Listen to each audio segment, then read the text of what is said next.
Vamos lá, galera, do nono ano. Eu quero só dar só mais informação para vocês com relação à questão que vai vir na questão 1, né? Que é sobre esse negócio aqui chamado de irredutibilidade, certo? Na questão 2, né, vocês vão ter que transformar os números em forma decimal, né? Qual é a forma decimal? Números com vírgula, ou ele fala também em forma de questão de dízima periódica. Certo? Como é que vai funcionar a questão da dízima periódica? O que é uma dízima periódica? É quando você divide um número por outro, por exemplo, 5 dividido para 3, por exemplo. 5 para 3 dá 1, né? 1 vezes 3 dá 3, 5 menos 3 dá 2, certo? Não tem como dividir 2 para 3, então eu coloco uma vírgula aqui, coloco um zero aqui. 20 dividido para 3, né, dá 6, porque 6 vezes 3 dá 18, certo? 20 menos 18 dá 2. Coloco outro zero aqui, certo? Aí sempre vai dar 6 aqui, ó, sempre. Vai dar 6 aqui, ou seja, isso daqui é uma dízima periódica. Por quê? Porque tem períodos, certo? De número 6. E esses números eles vão se repetir infinitamente. Por isso que ele é chamado de dízima periódica, porque ele tem período, tá certo? Como é que a gente vai transformar essa dízima periódica para que a gente tenha uma forma mais reduzida, para que a gente não tenha muito trabalho? Como vocês podem observar, tem 1, 6, 6, 6, 6 infinitamente aqui se repetindo, tá certo? Como é que a gente pode fazer para reduzir isso aqui, para diminuir isso aqui para a gente poder trabalhar de uma melhor forma?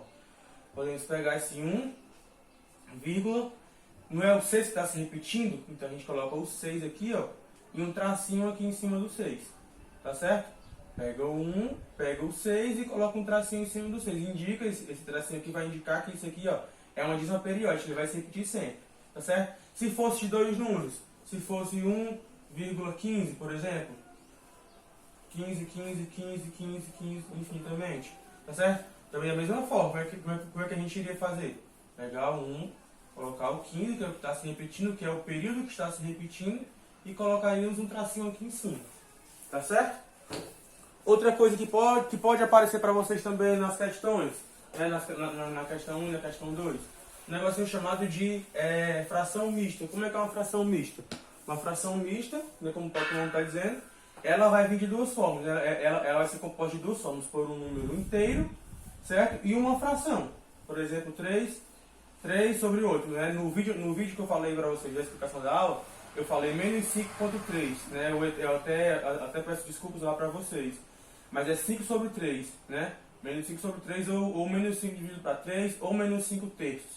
Né? Depende da forma como vocês acharem melhor de pronunciar.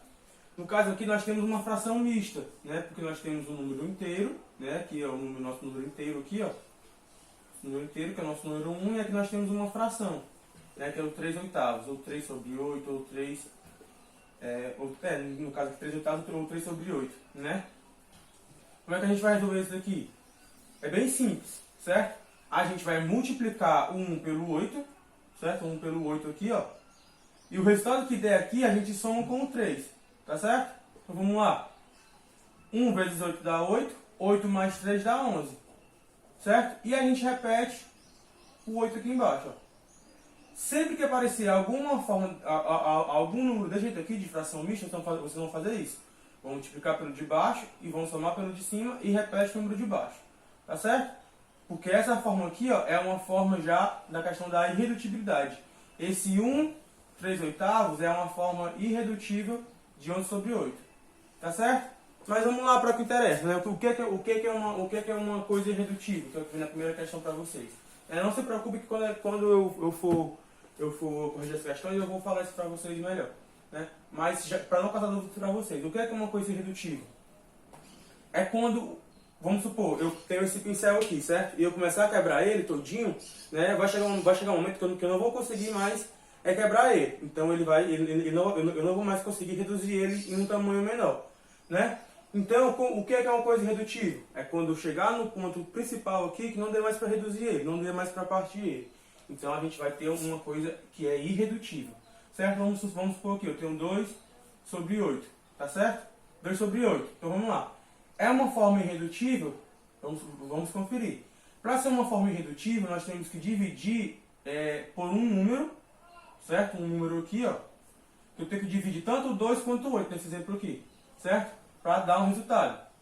né? A partir do momento que eu não conseguir dividir esse número e esse número por esse número aqui, ela vai se tornar uma fração irredutível, tá certo? Vamos dividir aqui, ó, 2, esse 2 aqui por 1, dá 2. E esse 8 por 1 também dá 8. Então, né, permaneceu a mesma coisa, tá certo? Vamos dividir aqui, ó, esse 2 por 2 e esse 8 por 2 também, tá certo? 2 por 2 dá 1 e 8 por 2 dá 4, tá certo? Então, a gente chegou aqui na nossa forma irredutível. Por quê? Porque se eu for dividir por 1 aqui, de novo, que é o nosso primeiro número, né? 1 dividido para 1 dá 1 e 4 dividido para 1 dá 4. Certo? Se eu for dividir por 2, não tem como dividir 1 para 2, né? Porque não vai dar. Então, isso daqui, ó, é chamado de forma irredutível. Por quê? Porque não tem como mais eu reduzir essa forma aqui.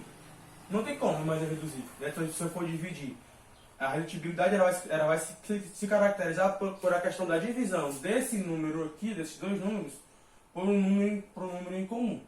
Tá certo? Então, com essa explicação, vocês vão conseguir resolver a primeira e a segunda questão de uma forma mais fácil. Tá certo? É isso. E na correção da atividade eu vou tentar explicar de uma melhor forma para vocês. Mas só que isso aqui vocês conseguem resolver, tá certo? Valeu, galera!